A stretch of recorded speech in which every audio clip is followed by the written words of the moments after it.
আকাশবাণী খবর পড়ছি চঞ্চল ভট্টাচার্য। প্রথমে বিশেষ বিশেষ খবর। প্রধানমন্ত্রী 3 দিনের সফরে আজ ব্রুনেই ও সিঙ্গাপুর যাচ্ছেন। কেন্দ্র 23তম আইন কমিশন গঠনের বিজ্ঞপ্তি ঘোষণা করেছে। আবুধাবির যুবরাজ শেখ খালেদ বিন মোহাম্মদ বিন জায়েদ আল নাহিয়ান আনুষ্ঠানিকভাবে আইআইটি দিল্লির আবুধাবি ক্যাম্পাসের উদ্বোধন করেছেন। আরজি করে চিকিৎসকের ধর্ষণ ও খুনের প্রতিবাদে জুনিয়র চিকিৎসকদের বিক্ষোভ আন্দোলন অব্যাহত। প্যারিসে অনুষ্ঠিত প্যারালিম্পিক্স প্রতিযোগিতায় ভারতের সুমিত অ্যান্টল জ্যাভলিনে এবং প্যারা ব্যাডমিন্টনে নীতিশ কুমার পুরুষদের একক SL3 ইভেন্টে সোনা জিতেছেন। আসছে বিস্তারিত খবরে। প্রধানমন্ত্রী নরেন্দ্র মোদী 3 দিনের সফরে আজ ব্রুনেই ও সিঙ্গাপুর যাচ্ছেন। ভারত ও ব্রুনেইয়ের মধ্যে কূটনৈতিক সম্পর্কের 40তম বর্ষপূর্তি উপলক্ষে সেদেশের সুলতান হাজি হাসান আল বোলাকিয়ার আমন্ত্রণে প্রধানমন্ত্রীর এই সফর অত্যন্ত তাৎপর্যপূর্ণ। নতুন দিল্লিতে গতকাল সাংবাদিক সম্মেলনে পূর্বাঞ্চলীয় সচিব জয়দীপ মজুমদার জানান, এই প্রথম কোনো ভারতীয় প্রধানমন্ত্রী ব্রুনেই যাচ্ছেন। During the visit, Prime Minister will engage in bilateral discussions on all aspects of our bilateral relations and cooperation with Brunei, and also explore new areas for cooperation. As you know, we share a very warm and friendly relationship with Brunei, and our engagements cover multiple areas such as defense, trade and investment, energy, space technology, health, capacity building, culture and vibrant people-to-people exchanges. Shri Majumdar বলেন, ভারতের act east নীতি ভারত ও প্রশান্ত মহাসাগরীয় ক্ষেত্র সম্পর্কে যে দৃষ্টিভঙ্গি, সেক্ষেত্রে Brunei হল এক গুরুত্বপূর্ণ অংশীদার। সফরকালে প্রধানমন্ত্রী প্রতিরক্ষা, ব্যবসা বাণিজ্য, বিনিয়োগ, জ্বালানি, মহাকাশ প্রযুক্তি, স্বাস্থ্য, দক্ষতা বিকাশ, সংস্কৃতি এবং দুটি দেশের জনগণের মধ্যে নিবিড় যোগাযোগ সহ দ্বিপাক্ষিক বিভিন্ন ক্ষেত্রে সহযোগিতার বিষয়ে আলোচনা করবেন। ব্রুনেইয়ে যে 14,000 ভারতীয় বসবাস করেন তারা মূলত চিকিৎসক এবং শিক্ষক। সফরের দ্বিতীয়ার্ধে প্রধানমন্ত্রী সিঙ্গাপুরের প্রধানমন্ত্রী লরেন্স ওং এর আমন্ত্রণে 4 ও 5 সেপ্টেম্বর সিঙ্গাপুর যাবেন। 6 বছর পর শ্রী মোদী আবারও সিঙ্গাপুর যাচ্ছেন। সফরকালে সিঙ্গাপুরের প্রধানমন্ত্রীর সঙ্গে শ্রী মোদী বৈঠকে বসবেন। এই বৈঠকে পারস্পরিক স্বার্থ সংশ্লিষ্ট আঞ্চলিক ও আন্তর্জাতিক বিভিন্ন বিষয়ে মতবিনিময়ের পাশাপাশি দুটি দেশের কৌশলগত অংশীদারিত্ব নিয়ে পর্যালোচনা করা হবে। প্রতিরক্ষা ক্ষেত্রে ভারত ও সিঙ্গাপুরের মধ্যে সৌহার্দ্যপূর্ণ সম্পর্ক রয়েছে। দুটি দেশের ব্যবসা বাণিজ্য ও বিনিয়োগের পরিমাণ ক্রমবর্ধমান। আসিয়ান গোষ্ঠীভুক্ত দেশগুলির মধ্যে সিঙ্গাপুর ভারতের বৃহত্তম বাণিজ্যিক অংশীদার। কেন্দ্রীয় মন্ত্রিসভা কৃষকদের জীবনযাত্রার মানোন্নয়ন এবং তাঁদের আয় বৃদ্ধিতে 14,235 কোটি টাকার 7টি প্রকল্পের অনুমোদন দিয়েছে। মন্ত্রিসভার বৈঠকে 2,817 কোটি টাকার ডিজিটাল এগ্রিকালচার মিশন অনুমোদিত হয়েছে।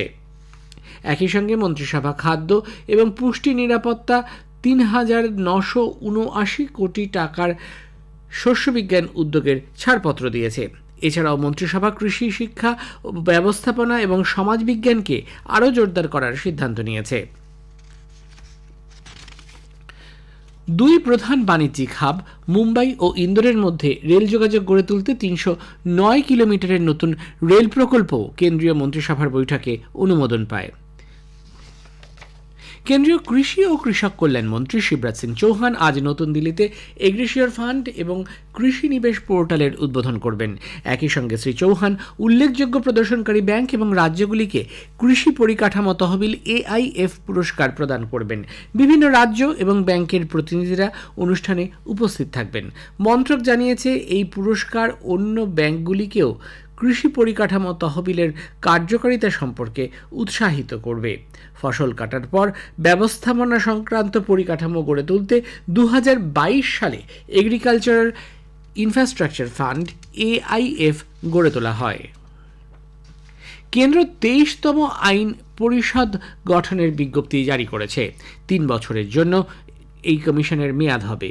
একজন সার্বক্ষণিক চেয়ারপারসন এবং সদস্য সচিব সহ 4 জন পূর্ণকালীন সদস্য কমিশনে থাকবেন। সুপ্রিম কোর্ট ও হাইকোর্টের কর্তব্যরত বিচারপতিরা আইন কমিশনের চেয়ারপারসন ও সদস্য হবেন। আইন বিষয়ক বিভাগের সচিব এবং সংসদ বিষয়ক বিভাগের সচিব প্যানেলের পদাধিকারের পালে সদস্য থাকবেন। বিজ্ঞপ্তিতে আরও বলা হয়েছে, সুপ্রিম কোর্ট বা হাইকোর্ট থেকে অবসর গ্রহণের তারিখ বা কমিশনের মেয়াদ শেষ হওয়া পর্যন্ত যেটি আগে হোক না কেন, তারা সার্বক্ষণিক ভিত্তিতে তাদের দায়িত্ব পালন করবেন।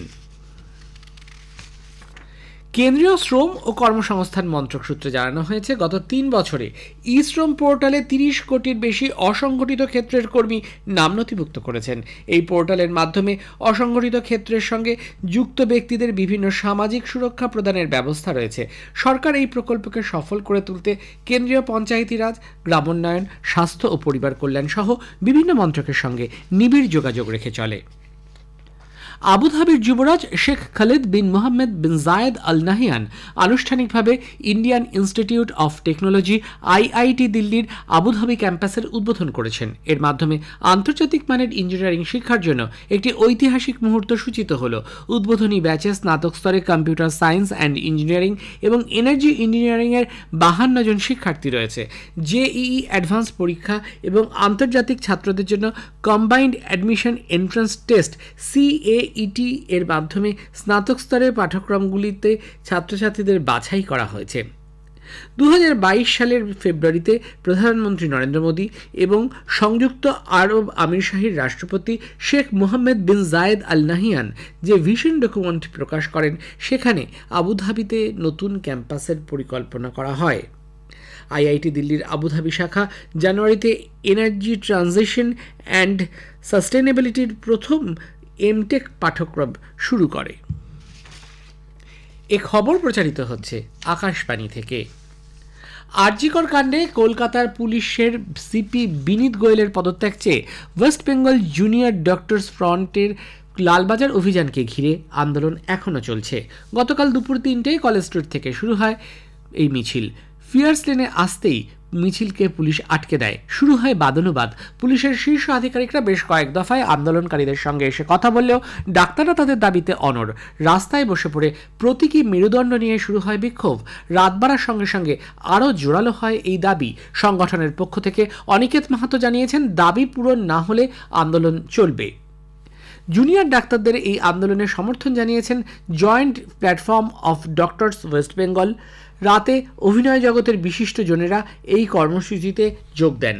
যাদবপুর 8Bর সামনে চলা বিক্ষোভ কর্মসূচিতে থাকা একাংশ ডাক্তারদের এই আন্দোলনে সামিল হন। এদিকে বামফ্রন্টের পক্ষ থেকে আজ মহা মিছিলের ডাক দেওয়া হয়েছে। বিকেল 3টে রাধাবাজার থেকে আরজিকর যাবে এই মিছিল। এছাড়াও দিকে দিকে রাজনৈতিক, অরাজনৈতিক, নাগরিক বিভিন্ন সংগঠন আজ এই ঘটনার বিচার চেয়ে পথে নামবে।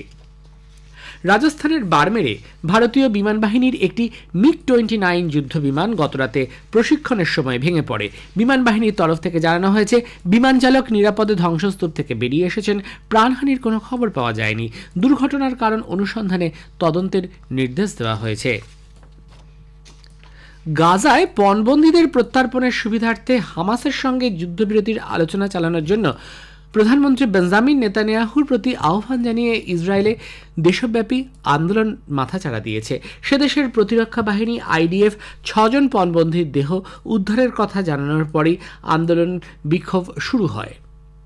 ইসরায়েলের বৃহত্তর শ্রমিক সংগঠন হিস্তাদ্রুত অবরোধে সামিল হয়েছে।